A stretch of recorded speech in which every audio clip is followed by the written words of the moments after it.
તો કેમ છો મારા રેવન્યુ તલાટીના યોદ્ધાઓ અને પોલીસ કોન્સ્ટેબલના યોદ્ધાઓ? તો સ્વાગત છે અમારા એક નવા વિડીયોમાં. તો બધાને ગુડ મોર્નિંગ, જય માતાજી.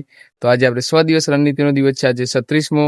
તો આપણે ગઈકાલે મતલબ 8મ હતી, એના કારણે આપણે વિડીયો અપલોડ એટલે ઉતાર્યો નતો, એટલે આજે મૂક્યો નથી. તો બધાને માફી માંગુ છું. અને આજથી આપણે રેગ્યુલર શરૂ કરીશું. હવે એકે રજા આવે નહીં, એકે તહેવાર નહીં, એટલે તો આપણે આજે 100 દિવસ રણનીતિનો દિવસ છે 36મો. તો વિડીયો સાથે કન્ટિન્યુ રહેજો. તો આજ છે રવિવાર ને આપણે આજે કરંટ અફેર ભરવાનું નથી, તો ડાયરેક્ટ આપણે ગણિતથી અને ભૂગોળથી શરૂઆત કરીશું. તો વિડીયો સાથે કન્ટિન્યુ. તો મળીએ આપણે ભૂગોળનું ચેપ્ટર 5 વાંચીને. તો વિડીયો સાથે કન્ટિન્યુ. તો મારે આપણે ભૂગોળમાં વાંચી લીધું છે ચેપ્ટર 5. તો વિડીયો સાથે કન્ટિન્યુ. તો બતાવી દઈએ ચેપ્ટર 5 માં શું શું વાંચ્યું. તો મારા યોદ્ધાઓ જોઈ શકો કે આપણે પરિવહનમાં આપણે વાંચી લીધું છે, અને પરિવહનની વ્યાખ્યા છે, એના પછી પરિવહનના માધ્યમો છે, જેમાં જમીન માર્ગ અને જળમાર્ગ સુધી આપણે વાંચ્યું છે. જમીન માર્ગ, જળમાર્ગ, ને એના પછી હવાઈ માર્ગ, પાઇપલાઇન ને રોપવે. માં જમીન માર્ગમાં છે, જમીન માર્ગનું થોડું જ આપ્યું છે. એના પછી સડક માર્ગ, એના પેટા પ્રકાર છે સડક માર્ગ, અને આપણે મિત્રો જળમાર્ગ સુધી વાંચેલું છે.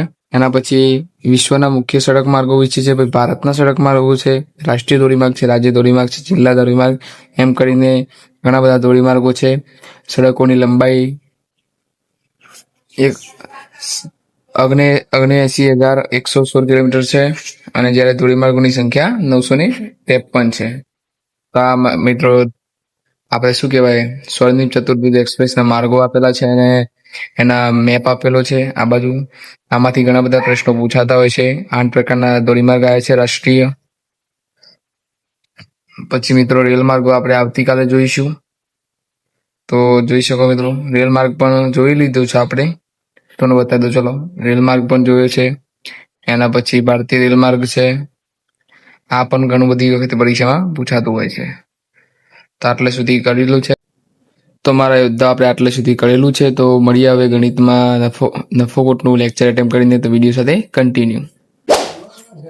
તો મારા યોદ્ધાઓ આપણે ગણિતમાં નફોખોટના લેક્ચર એટેમ્પ કરીને ઘણા બધા ટાઈપના દાખલાઓ ગણી લીધા છે. એના પહેલા એક વાત કહું મિત્રો, કે ઘણા બધા કહે છે કે તમે વિડીયો ઉતારવાનું બંધ કરો અને પેલું વાંચવાનું રાખો.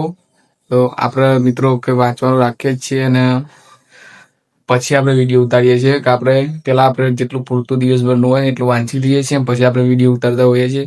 કોઈ ટાઈમપાસ માટે કરતા નહીં, પણ કોઈને માહિતી મળતી હોય એના માટે આપણે વિડીયો ઉતારીએ છીએ.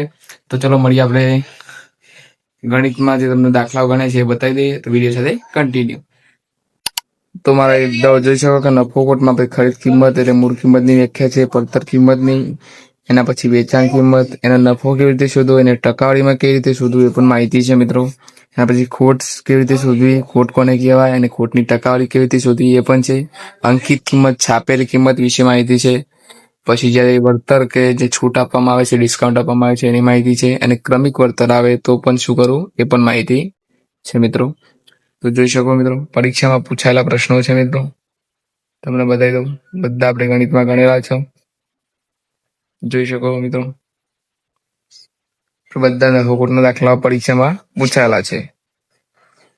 તો લેક્ચર 2 આપણે આવતીકાલે જોઈશું. તો વિડીયો સાથે કન્ટિન્યુ છે. તો મળીએ આપણે વિજ્ઞાન ટેકનોલોજીમાં કોઈ પણ જે લખેલું છે એનું રિવિઝન કરીને.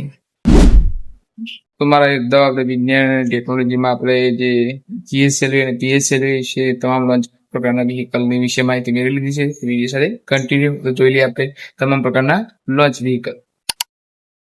તો મારા યોદ્ધાઓ જોઈ શકો કે વિજ્ઞાનમાં આપણે તમામ લોન્ચ વ્હીકલ જોયા છે, અને આપણે લખેલા છે, અગાઉ પણ બતાવેલા છે. તો જોઈ લખીશું. એસએલવી વિશે છે. એસએલવી નું પૂરું નામ છે, એસએલવી 3 છે, એએસએલવી છે, એના વિશે માહિતી છે મિત્રો.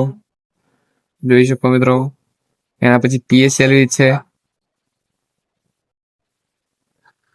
જોઈ શકો. એના પછી એનો એન્જિન નો પ્રકાર છે. એના પછી ઘણા બધા પ્રશ્નો છે મિત્રો પીએસએલવી વિશેના. આમાંથી ઘણા બધા પ્રશ્નો પૂછાતા હોય છે. એના પછી જીએસએલવી છે મિત્રો. જોઈ શકો, જીએસએલવી માર્ક 1 છે. જીએસએલવી વિશે છે, જોઈ શકો. આટલા સુધી આપણે લખેલું છે. તો જોઈ શકો મિત્રો, ઘણા બધા પ્રશ્નો આપણે લખેલા છે.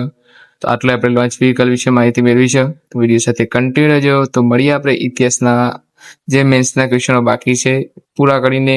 તો વિડીયો સાથે કન્ટિન્યુ. તો મારે તો આપણે જે મેન્સના ક્વેશ્ચનો કન્ટિન્યુ હતા એ જોઈ લઈએ ને મેન્સના ક્વેશ્ચનો કયા કયા લખ્યા એ પણ તમને બતાવી દઈએ. આપણે વિડીયોને અંત આપીશું ને આપણે થોડી વાર કસરત કરવા જઈશું. તો જોઈ લઈએ મેન્સમાં કયા કયા પ્રશ્નો લખ્યા. તો વિડીયો સાથે કન્ટિન્યુ રહેજો.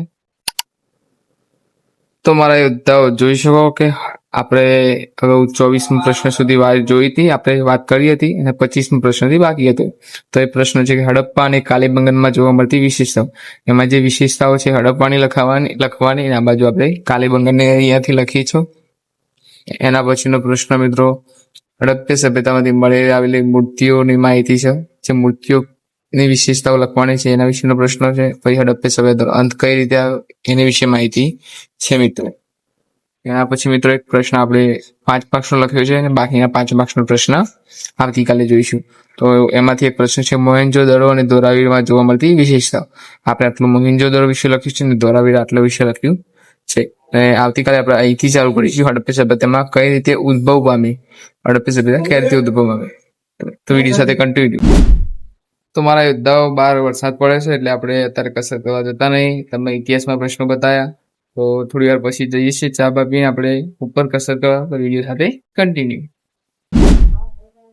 તો મારા યોદ્ધાઓ અત્યારે આવી ગયા 100 ને આપણે જો વરસાદ ચાલુ થઈ ગયો છે. તો આપણે આજે 100 દિવસ રણનીતિનો દિવસ હતો. આજે આપણે 36મો, ત્યાં આપણે 36મો દિવસ પૂર્ણ થયો. સવારથી માંડીને આપણે સાંજ સુધી વાંચી છે. આજે કરંટ અફેર હતું નહીં. આવતીકાલે પણ વીકલી કરંટ અફેર છે. તો આજે આપણે ભૂગોળ, ગણિતમાં આપણે નફોકોટ જોયો. એના પછી ભૂગોળમાં આપણે પરિવહન વિશે જોયું અને એના પછી આપણે ઇતિહાસના મેન્સના પ્રશ્નો જોયા. આવતીકાલે પણ આપણે ઇતિહાસમાં 5 માર્કના પ્રશ્નો જોઈશું. તો અત્યારે વરસાદ ફૂલ ચાલતો એટલે આપણે અત્યારે ઘેર જતા રહીએ. તો વિડીયો ગમ્યો તો લાઈક, શેર અને ચેનલને સબસ્ક્રાઈબ કરવાનું ભૂલતા નહીં. મિશન તલાટી 90 તો બધાને જય માતાજી, જય દ્વારકાધીશ. बहुत बहुत धन्यवाद.